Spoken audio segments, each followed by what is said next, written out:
오늘 우리에게 주신 하나님의 말씀은 부모의 웃음이 되는 자녀라는 제목의 말씀입니다. 오늘 말씀을 통해 함께 은혜를 받도록 하겠습니다. 다 같이 22절 말씀 함께 봉독합니다. 너를 낳은 아비에게 정종하고 내 늙은 어미를 경히 여기지 말지니라. 아멘. 자, 오늘 말씀은 어버이 주일을 맞이해서 부모의 웃음이 되는 자녀는 어떠한 삶인가를 한번 살펴보도록 하겠습니다. 오늘 22절 말씀 보시면 이렇게 나오죠. 너를 낳은 아비에게 뭐하고 청종하고 내 늙은 어미를 뭐하지 말라 경히 여기지 말라. 자, 여기서 아비와 어미를 부모로 똑같이 동일시 여기면 돼요. 그러면 어떻게 되냐면 너를 낳은 부모에게 청종하고 그리고 너의 늙은 부모를 경히 여기지 말지니라, 이렇게 표현이 되겠죠. 즉 그러면 이 말을 좀 풀어드리면요, 너를 낳은 부모에게 청종하라. 이건 부모님, 나를 낳아주신 부모님 말씀을 잘 들으라는 거죠. 근데 성경에서는 무엇을 지금 바탕으로 하고 있냐면 하나님이 믿는 가정을 바탕으로 하고 있어요. 그러니까 믿는 가정 안에서, 신앙 안에서 부모가 자녀에게 하는 말들은 어떻게 된다? 잘 청종해야 된다는 거예요.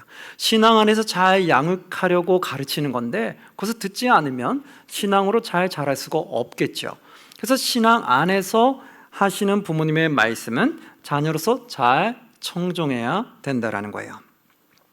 우리가 십계명 말씀도 잘 아시겠지만 십계명에서 1계명부터 4계명은 하나님을 사랑하는 방법들이죠. 그리고 5계명부터 10계명은 이웃들 간의 사람 가운데 사랑하는 방법들이에요. 그러면 사람을 사랑하는 방법 중에 제일 첫 번째가 뭘까요? 그렇죠. 내 부모를 공경하라. 그게 제일 먼저예요. 우리가 이웃을 사랑하고 사람을 사랑하는 데 있어서 나를 낳아주신 부모님을 사랑하지 못하면 다른 사람을 어떻게 사랑하겠어요? 나를 낳아준 분도 사랑하지 못하는데 낳아주지 않은 분을 내가 사랑한다는 것은 말이 될 수가 없겠죠. 제일 먼저는 나를 낳아주신 부모부터 사랑할 수 있어야 된다. 그리하면 내 하나님 여호와가 내게 준 땅에서 내 생명이 길리라. 하나님이 그러한 자를 축복하신다는 거예요. 하나님이 창조한 피조물들 중에, 인간 중에 제일 먼저 부모를 사랑하는 자들을 하나님이 축복해 주시겠다. 하나님의 말씀이고 명령이었어요. 그러니까 우리는 먼저 세상 사람들은 모르겠지만 하나님의 주인으로 믿고 있는 자녀들이라면, 그러면 먼저 우리는 부모를 공경하려고 노력해야 된다. 그것은 무엇이냐? 하나님의 말씀이고 명령이기 때문에 그렇다는 거예요. 자, 그렇다면 두 번째 보면은 너를 낳은 부모에게 청종하고 또한 너의 늙은 어미를 경히 여기지 말라. 22절 다시 보시면 뒤에는 뭐라고 말했어요? 너의 늙은 부모를 경히 여기지 말라. 자, 이 말은 무슨 말일까요? 우리가 젊었을 때, 어렸을 때는요, 부모의 말씀을 잘 듣죠. 그런데 이제 세월이 지나서 부모가 나이가 많이 들었어요. 그러다 보니까 자녀들도 어느새 자라서 성인이 됐어요. 그러다 보니까 성인이 되다 보니까 많은 경험들을 하게 되죠. 그리고 많은 지식을 쌓게 되죠. 그러다 보니까 이제 자녀 입장에서 무슨 생각이 드냐면, 아, 내가 부모보다 많이 알고 있어 라는 생각을 갖게 돼요. 그러다 보면 부모님이 하시는 말씀을 잘 듣고 싶지 않을 때가 있어요. 아이, 내가 아직 애도 아니고 말이야. 나도 이제 다 컸고 성인이 있고 자녀도 있고 나도 경험도 있고 많은 지식을 쌓은 게 있는데 내가 부모님보다 더 많이 이제 배웠는데, 아유, 이제 부모님 말씀 나는 들을 필요 없어. 그동안 내가 쌓은 경험과 내가 배운 지식으로 하면 돼. 부모님은 너무 옛날 세대야.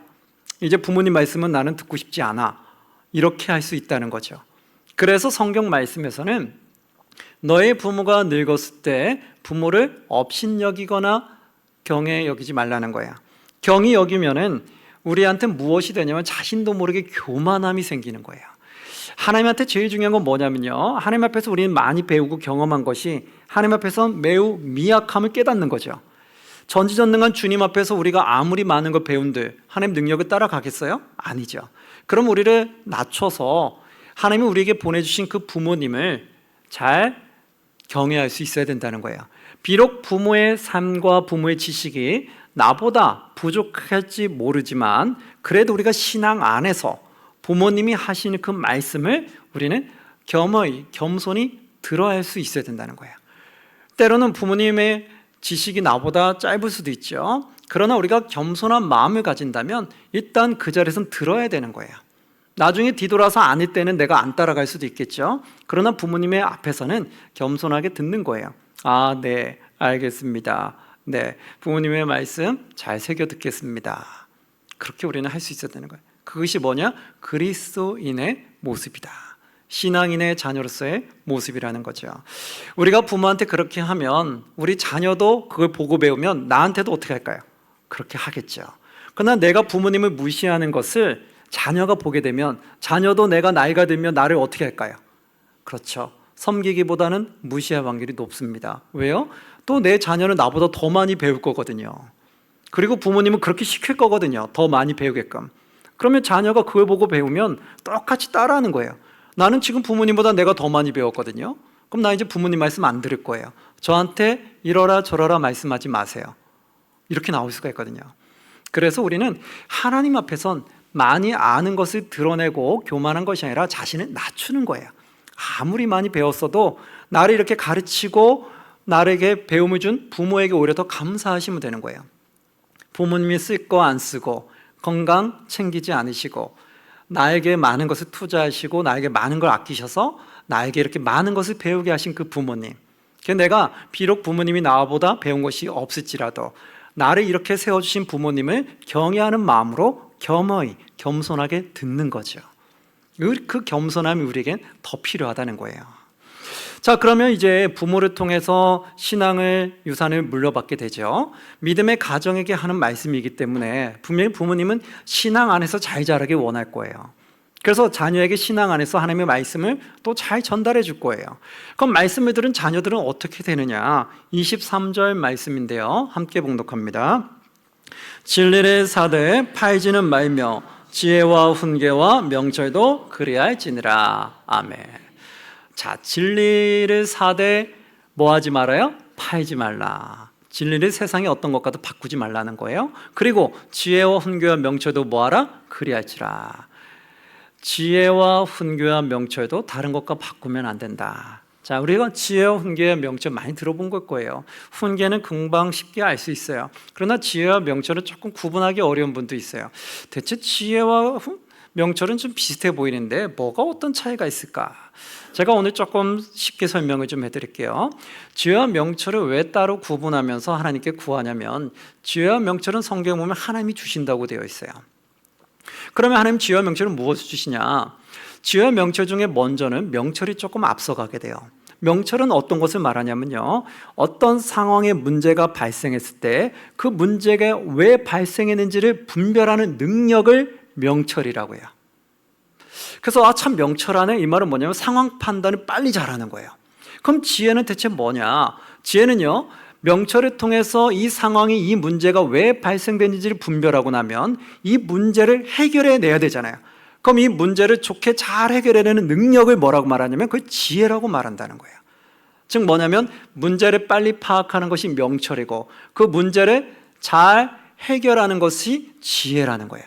그러니까 우리는 어떤 문제를 잘 해결해내는 사람들한테 참 지혜롭다 이러잖아요. 야, 어떻게 지혜롭게 잘 일을 풀어냈네? 어떻게 그 일을 그렇게 지혜롭게 잘 처리해냈어? 이렇게 나오죠. 그래서 우리는 지혜라는 것은 문제를 해결하는 능력이고 명철은 문제를 빨리 분별하는 능력이에요. 그럼 우리의 지혜와 명철은 우리의 삶 속에 정말 필요하겠죠. 명철이 없으면 우리는 어떻게 풀어낼지도 모르는 거고 지혜가 없으면 그 문제를 잘 풀어내지 못하는 거잖아요. 그래서 우리는 지혜와 명철이 너무나 중요한 거예요. 그래서 우리가 하나님을 통해서 얻은 지혜와 명철은 세상의 무엇과도 바꿀 수 있어요? 없어요? 없는 거예요. 왜요? 지혜와 명철이 없는 사람은 아무리 많은 부를 갖다 줘도 나중에 시간 지나면 다 잃어버려요. 그러나 부와 명철 있는 사람은 없는 가운데서도 부를 만들어내요. 왜요? 그 일처리를 잘 해내기 때문에 하나씩 하나씩 일을 일구어서 만들어내는 거거든요. 그래서 지혜와 명철은 무엇과도 바꿀 필요 없는 거예요. 지금 재산이 없어도 재산과 지혜와 명철 바꿀래 하면 안 바꾸시는 거예요. 왜요? 지혜와 명철이 나중에는 지금에 있는 부보다 더 많은 것들을 갖다 주기 때문에 그래요. 그래서 성경에서는 부모를 통해서 얻게 되는 하나님의 이 진리의 말씀, 또 부모에게 듣게 되는 지혜와 훈계와 명철을 다른 것과 전혀 바꾸지 말라는 거예요. 그만큼 소중하게 여기라는 거예요. 사랑하는 성도, 우리도 부모로부터 하나님의 말씀을 듣게 됐고 진리와 훈계와 명철을 들었다면 그것을 값지게 여기시기 바랍니다. 그리고 여러분들이 부모의 입장이고 자녀가 있다라면, 그러면 그 자녀에게 여러분들은 하나님 말씀을 잘 전해주시고 하나님 말씀 안에 주신 지혜와 훈계와 명철을 잘 전해주시기 바랍니다. 그럼 우리 아이들이 이것을 마음에 품고 살아간다면 나중에 내가 세상을 떠난 이후에도 우리 자녀는 이 지혜와 명철 때문에 잘 살아갈 수 있으리라 믿으시기 바랍니다. 그것이 우리가 남겨줄 수 있는 가장 큰 유산인 것 같아요. 물질은요, 아무리 많은 걸 남겨줘도요, 자녀가 지혜롭거나 명철하지 못하면 한순간에 없어지는 거예요. 그러나 우리가 부모가 물질은 남겨주지 못해도 진리의 말씀과 하나님의 지혜와 명철을 남겨주시면 이 아이는 나중에 미래가 잘 될 줄 믿으시기 바랍니다. 이것이 바로 하나님이 우리에게 주시는 말씀이에요. 자, 그렇다면 세 번째는 어떤 것이 있냐면 24절 말씀인데요, 함께 봉독합니다. 시작.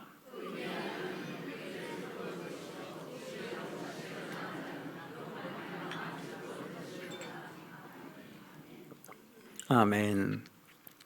자, 의인의 아비는 크게 즐거워할 것이고 지혜로운 자식을 낳은 자는 그로 말미암아, 그 자녀로 말미암아 즐거울 것이다.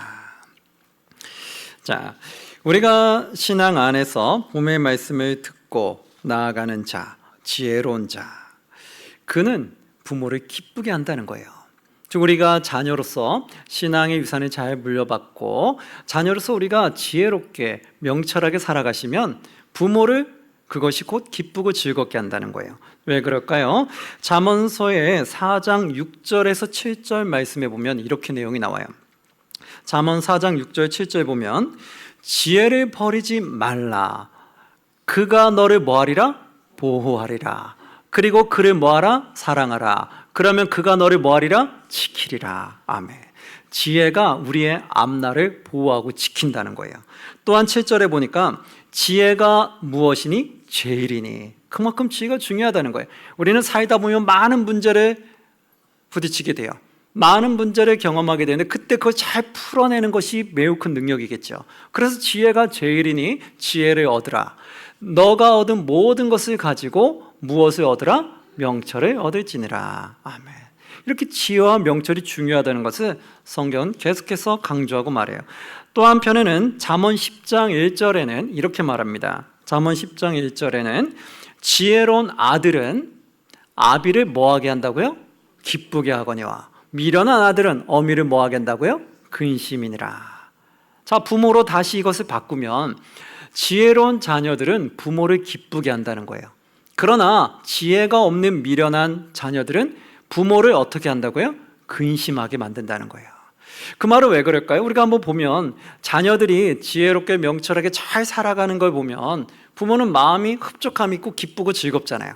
야, 그래도 자녀 농사는 잘했네. 내가 다른 건 모르지만 우리 자녀들이 잘 저렇게 성장하는 거 보니까 너무나 마음이 좋다, 뿌듯하다, 기쁘고 즐겁죠. 자녀가 더 많은 걸 해주지 않아도 자녀가 잘 사는 모습 보면 부모는 그게 기쁜 거예요. 근데 반대로 자녀가 잘 살아가지 못해요. 자꾸 이렇게 힘든 길로 살아가요. 그럼 부모는 어떻게 돼요? 속상하죠. 마음이 아프죠. 아유, 우리 자녀만큼이라도 좀 나보다 더 잘 살았으면 좋겠는데 자녀도 저렇게 힘들게 살아가는 모습 보니까 참 마음이 아프구나, 속이 상하죠. 그래서 우리는 부모한테 뭔가 용돈을 주고 뭐하고 잘해주는 것도 좋지만 우리가 잘 못 살게 되면, 어려움에 계속 처하게 되면 부모는 그것이 근심거리가 되더라는 거예요. 그러니까 우리가 잘 살아주는 것만 해도 부모를 뭐하게 만드는 거예요? 기쁘게 만드는 거예요. 그러니까 우리는 우리의 삶을 하나님 말씀 앞에서 잘 살아가려 노력하셔야 돼요. 지혜와 명철을 여러분 많이 기도하시고 구하시기 바랍니다. 지혜와 명철을 구하셔서 우리가 어려운 일에 봉착하는 일은 누구나 다 많아요. 인생을 살다 보면 어려운 일이 없는 사람이 없어요. 근데 그 어려운 일을 잘 처리하면서 이겨내시면 그것만큼 좋은 게 없어요. 그럼 부모는 이제 근심이 좀 덜해요. 아, 우리 자녀는 어떤 어려움이 있어도 곧 잘 해결해 낼 거야. 시간 지나면 잘 해결해서 또 평안하게 잘 살 거야. 그 믿음이 생기면 부모도 마음이 좀 놓이거든요.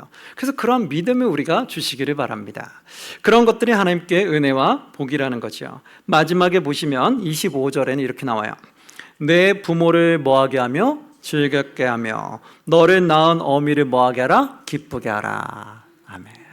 자, 이게 우리의 또한 사명이에요. 하나님이 주신 말씀 중 사명이 뭐냐면 너의 부모를 즐겁게 해야 된다는 거예요. 크리스찬이라면 다 이걸 순종해야 되는 거예요. 하나님 믿는 그리스도인이라면 우리는 부모를 즐겁게 해야 되고 너를 낳은 부모를 기쁘게 해야 된다는 거예요. 이것은 우리가 그냥 사명처럼 생각해야 돼요. 해도 되고 안 해도 된다가 아니에요. 세상 사람처럼 부모에게 해도 되고 안 해도 된다가 아니라 믿는 사람이라면 당연히 그렇게 하려고 노력해야 된다. 자, 그럼 우리는 부모를 즐겁게 해드리기 위해서는 어떻게 될까요? 우리는 거창한 효도가 아니에요. 간단하게 굵직하게 크게 보면 어떤 거냐면요, 부모님이 가장 우리가 좋아하는 기쁨 중에는 5가지로 한번 크게 볼 수 있는데, 첫 번째로는요, 하나님의 말씀 안에서 신앙생활을 잘하는 거예요. 왜 그럴까요? 우리가 부모님이 신앙생활 잘했는데 우리 자녀가 부모보다 신앙생활을 좀 잘했으면 하는 마음이 있잖아요. 그런데 자녀가 신앙생활을 잘 못해요. 그럼 어때요? 마음이 자꾸 근심이 쌓이죠. 아유, 내 자녀만큼은 좀 신앙생활을 잘했으면 좋겠는데, 하나님께 많은 복을 받았으면 좋겠는데, 그런데 그렇지 않으면 속상하잖아요. 그래서 첫 번째는 먼저 자녀가 신앙생활을 잘하는 것이 부모를 기쁘게 하는 거다. 우리가 자녀의 입장이면 부모를 기쁘게 하고 싶으시면 제일 먼저 신앙의 가정 안에서 신앙생활을 잘하도록 우리가 노력하시기를 바랍니다. 내가 신앙생활을 잘하는 것이 부모를 기쁘게 하는 거다. 두 번째는 뭐냐면 자녀가 건강하고 무너지 않는 삶을 살아가는 모습이라고 해요. 즉 자녀가 좀 건강한 거. 자녀가 건강하지 않으면 부모는 또 근심이 있거든요. 부모는요, 나이가 들면 질병이 쌓일 수 있잖아요. 질병이 생겼으니까 그러려니 해요. 그런데 아직 자녀는 젊은데 건강한데 벌써부터 질병이 있어서 힘들어한다고 해보세요. 그러면 부모로서 기쁘겠어요? 근심이 되겠어요? 근심이 되죠. 자녀가 아파하는데 기뻐할 부모가 누가 있겠어요? 그래서 우리가 자녀라면요, 건강을 좀 챙기시라는 거예요. 부모한테 잘해주는 것도 좋지만 내 건강도 잘 챙기면서 우리가 무난한 삶, 평안한 삶을 살 수 있도록 좀 나의 건강과 가정을 돌아보는 것도 중요하다. 그러면 가정이 평안하면 부모님들도 기뻐하게 된다는 거예요. 또한 또 다른 것은 무엇이냐면 부모를 존경하고 그리고 기억해 준다는 느낌. 또 하나는 대화가 끊이지 않는 관계라고 말해요. 부모를 존경한다는 말은 뭐예요? 부모님들이 이제 연세가 들고 나이가 들었는데 자녀들로부터 이렇게 무시를 당하면 그러면 그걸 기뻐할 수 없잖아요. 그러니까 좀 자녀가 그래도 부모를 좀 존경해 준다는 그런 좀 모습을 보여주고 그런 느낌을 받게 하면 부모는 그래도 마음이 좋은 거예요. 아유, 그래도 내가 자녀는 잘 키웠구나. 내가 다른 건 부족한 게 많아도 참 내 자녀로서 또 이렇게 존경받는 느낌을 받으니까 기쁜 거예요. 그래서 바로 그런 것들이 기쁜 거고 교제가 끊어지지 않는 거. 그 말은 뭐예요? 부모와 대화가 단절되면 그것은 절대 기쁘지 않거든요. 그래서 우리가 바쁘지만 그래도 자녀로서 부모에게 늘 안부 인사를 하도록 자주 노력을 해주는 게 좋다는 거예요. 그리고 또한 만날 수 있으면 얼굴을 볼 수 있는 게 가장 제일 좋죠. 얼굴을 못 보면은 계속 보고 싶어지잖아요. 그렇죠? 그래서 우리가 상황에 맞게 뭔가 그래도 얼굴을 좀 볼 수 있도록 노력해 주는 것이 중요하다는 거예요. 부모가 언제까지 살아있을지 우리는 모르잖아요. 그러니까 살아있는 동안 얼굴을 자주 볼 수 노력하는 게 좋다라는 거죠. 이것이 크게 봤을 때 부모가 기뻐하는 것들인데요, 조금 세부적으로 여러 가지가 있겠지만 오늘은 6가지만 말씀드리고 마치려고 합니다. 여러분들이 이 6가지 다 하고 계시다면 너무 잘하시는 거고요, 그렇지 않으면 여러분들이 기억해 두셨다가 내가 할 수 있는 것부터 하나씩 하나씩 챙겨갔으면 좋겠어요. 자, 그러면 이제 부모님이 기뻐하는 큰 그림 중에 그러면 우리가 구체적으로 실천할 수 있는 상황들은 무엇이 있을까요? 6가지 중에 첫 번째가 뭐냐면요, 안부 인사 드리는 거예요. 즉 한번 안부 연락을 드려서 부모님에게 요즘 건강하세요? 요즘은 좀 어떠세요? 식사는 잘하고 계세요? 요즘에 사람들과 만나면 어떠세요? 라고 묻는 거. 그거는 멀리서는 가까이 있으나 요즘에는 참 연락할 수 있는 것들이 좋은 게 많잖아요. 그렇죠? 특히 폰으로 연락할 수 있는 것들, 예전에는 그런 게 없어서 연락하기 어려웠거든요. 요즘은 다 나이 드신 분들도 폰은 다 갖고 계시잖아요. 그래서 한 번씩은 가끔씩 연락 한번 하셔서, 자주는 못 하더라도 하셔서 좀 안부 묻는 것들, 그래서 좀 어떻게 지내시는지, 건강하신지, 요즘 불편한 건 없으신지, 식사는 잘 하고 계신지, 이렇게 묻는 것도 좋은 것 중에 하나라고 볼 수 있어요. 두 번째는 뭐냐면요, 이야기를 들어드리는 거예요. 즉 뭐냐면 부모님의 말씀을 좀 이야기를 들어드리는 거, 내 할 말만 하고 끝나는 것이 아니라 부모님 좀 어떠신지라고 조금 들으려고 하는 거. 그러면 질문을 조금 생각해 보는 것도 괜찮겠죠. 그리고 만났을 때도 무슨 질문을 할지를 몇 가지 가져가시는 게 제일 좋아요. 그리고 할 수 있는 건 뭐냐면 해결책을 내세우는 것보다는 그렇구나라고 들어주는 거예요. 이건 저도 잘 안 돼요. 왜냐면요, 젊은 사람들은 부모보다 아는 게 또 많고 또 듣고 배운 게 많다 보니까요, 부모님 무슨 말씀을 할 때 이게 아니다 싶으면 자꾸 가르쳐 주고 싶어요. 부모님 그게 아니고요, 그건 아니고 이렇게 해야 돼요, 요즘은 그렇게 안 해요, 이렇게 해야 되고 저렇게 해야 되는 거군요. 그래서 뭔가 자신도 모르게 구박하는 것처럼 이렇게 할 때가 있고, 왠지 부모님이 자꾸 가르치려고 자꾸 하다가 나중에 조금 언쟁이 생기다가 이렇게 헤어질 때도 있거든요. 그래서 그게 잘 되지는 않는데, 우리가 해야 될 건 뭐냐면 부모님을 만나거나 통화를 할 때는 그 마음을 잡으세요. 나는 무엇을 해결해 주려고 하는 것이 아니라 그냥 들어드리려고 가는 거다. 그래서 그냥 부모님이 이렇게 얘기하면 그랬군요, 많이 속상하셨겠네요, 힘들었겠네요, 요즘도 그런 사람이 있어요. 내 안에서 속이 좀 답답한 게 있더라도 참으세요. 이렇게 난 말해주면 더 좋을 텐데, 그거 조금 참으세요. 왜냐면요, 젊은 사람들은 이야기를 하면 조금 수정이 되고 대화가 되는데요, 나이가 지긋이 드신 어른은요, 내가 아무리 가르치려고 하고 뭘 하려고 해도 잘 안 바뀌어요. 그동안 내가 살아온 삶이 너무나 이게 강하게 누적이 돼서 딱 고정화가 돼버리셨어요. 그러다 보니까 내가 뭔가 더 좋은 걸 해드려야지 할 때 이게 바꾸는 게 쉽지 않거든요. 그러다 보니까 그냥 어른들은 몇 번 얘기했다가 안 되는 것 같으면요, 그냥 들어드리는 게 제일 좋다고 해요. 그러시군요, 많이 힘드셨겠어요, 많이 속상하셨겠어요, 제가 기도해 드릴게요, 조금만 더 힘내세요. 그렇게 그냥 하고 꼭 참고 오면 부모는 그게 그냥 좋은 거예요. 내 얘기를 그냥 들어줄 수 있는 사람, 공감해 주는 사람이 있다. 왜? 세상에 많은 사람들 그렇게 잘 안 하거든요. 뭐든지 내가 이기려고 하는 경우가 많거든요. 근데 자녀마저 부모를 이기려고 하고 끝내면 이 부모가 많이 힘들다고 해요. 그래서 이왕이면 자녀를 좀 져주려고 하고 들어주려고 하고 오는 게 좋다라는 거예요. 또한 한 가지는 뭐가 있냐면, 부모님에게 감사 표현을 조금 자주 하려고 하는 것이 좋다. 자, 왜 그럴까요? 부모 세대 때는요, 이렇게 칭찬이나 감사를 받는 것을 잘 받지 못하고 자라온 세월이 너무 많아요. 심지어는 그런 말도 많이 하세요. 많은 분들이 이야기 듣면 나는 사랑한다는 말을 별로 들어본 적이 없다, 이렇게 써요. 특히 아내분들이 많이 얘기하시죠. 난 남편한테 사랑한다는 말을 별로 들어본 적이 없어. 그냥 의무적으로 그냥 가정생활을 한 거예요. 내가 정말 사랑받는다는 생각은 별로 못하고, 내가 그냥 가정이 이루었으니까 내 책임감에 해야 될 것은 해야 된다 라는 의무감에 살아간 거지, 사랑받는다는 삶으로 살아가지 못하는 분들이 많다고 해요. 그러다 보니까 자녀가 부모한테 그런 말을 해주면 좋다고 해요. 아이고, 부모님 이렇게 해줘서 너무 고마워요, 저를 이렇게 키워주고 낳아줘서 너무 고마워요, 제가 이 정도만큼 살 수 있게끔 해준 것도 부모의 은혜예요, 부모님 사랑합니다 라는 그 말을 해줄 때, 내가 그동안 듣지 못했던 것을 자녀를 통해서 듣고 해소가 되는 거죠. 크진 않을 수 있겠지만 그것이 크게 와닿을 수도 있다는 거예요. 그것이 부모를 기쁘게 해주는 방법 중에 하나다. 네 번째는 함께 시간을 보내는 거라고 해요.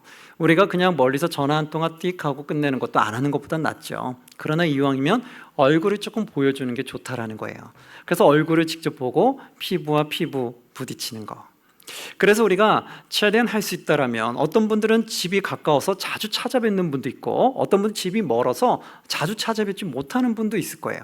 또는 집이 가깝거나 먼거나 관계없이 내가 생활이 바쁘고 내가 여유가 없어서 찾아뵙지 못하는 분도 있을 거예요. 그러나 이제 오늘 말씀처럼 우리는 내 상황과 형편에 맞춰서요, 부모님을 피부치로 찾아뵙도록 노력을 한번 하도록 해보세요. 그래서 내가 형편에 맞게끔 나는 1년에 몇 번은 좀 찾아뵙겠다, 많이는 못해도 몇 번은 내가 시간을 찾아뵙겠다라고 계획을 세우셔서 1년에 몇 번은 형편에 맞게끔 찾아보시면 좋을 것 같아요. 왜냐하면 부모님이 살아계실 때 그렇게 해야지, 부모님 돌아가시고 계시면 그다음번에 내가 하고 싶어도 안 돼요. 후회를 해도 안 되거든요. 시간은 돌이킬 수가 없어요.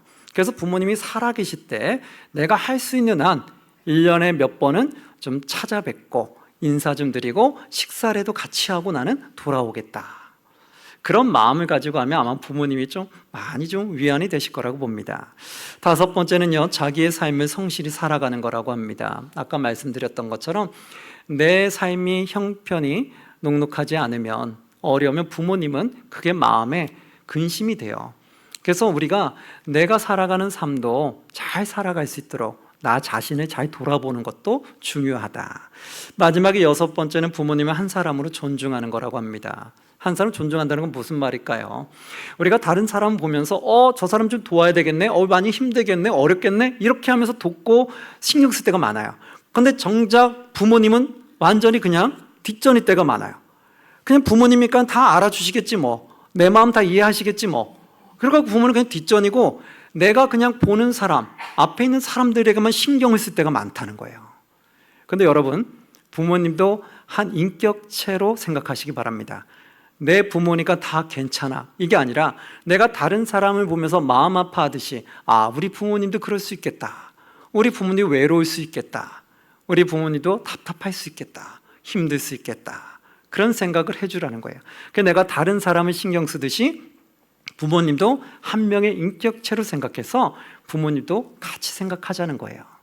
많은 사람들은 내가 살고 있는 환경 안에서만 생각할 때가 많잖아요. 내가 만나는 사람들만 신경 쓸 때가 많고 부모님은 신경 쓰지 못할 때가 많잖아요. 그래서 그런 것들을 조금 우리가 생각을 바꿔주시면 부모님도 더욱더 기쁘고 행복할 거라는 거예요. 그래서 우리가 이 외에도 여러 가지가 있을 거예요.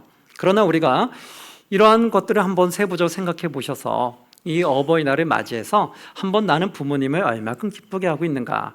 하나님은 부모를 기쁘게 하라고 했고 부모를 기쁘게 할 때 축복해 주시고 복을 주신다고 하셨는데, 그럼 나는 어느 정도 하고 있는가 생각을 잘 해보셔서 이제는 내 형편과 상황에 맞게 부모님을 잘 챙기고 또 부모님을 기쁘시게 하는 저와 여러분들이 되시기를 주의 이름으로 축원합니다. 아멘. 이 시간